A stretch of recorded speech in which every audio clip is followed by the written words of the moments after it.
About climate change. You're joining us in our 8 o'clock half hour. I want to talk about some of the other headlines you've made of late. All right, you sold Current TV, the network that you co-founded, to Al Jazeera for an estimated $500 million. According to the reports I've seen, your take on that, about $100 million pre-tax.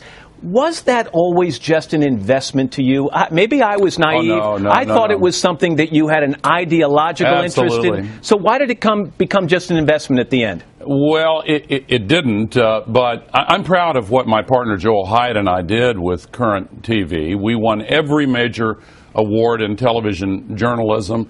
I'm really proud of it. As an independent network, the only independent news and information network, we found it difficult to compete in this age of conglomerates. And I'm very pleased that Al Jazeera has established itself as a really respected news-gathering network. And yet, even as you sold to Al Jazeera, you, in the book, blast other television news programs saying this: virtually every news and political commentary program on television is sponsored in part by oil, coal, and gas companies, not just during campaign seasons, but all the time, year in and year out, with messages designed to soothe and reassure the audience that everything is fine, the global environment is not threatened. And the critics jumped. And they said, here's the guy who just sold Current TV to Al Jazeera, which gets an undetermined amount of funding from the country of Qatar, which gets its money from oil reserves. Isn't there a contradiction in that?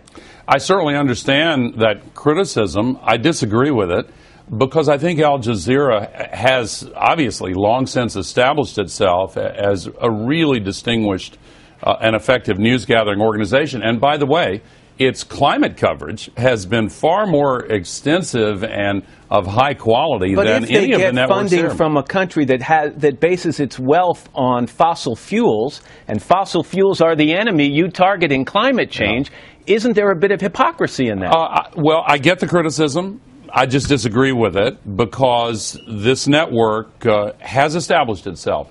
It's objective. It's won major awards in countries around the world.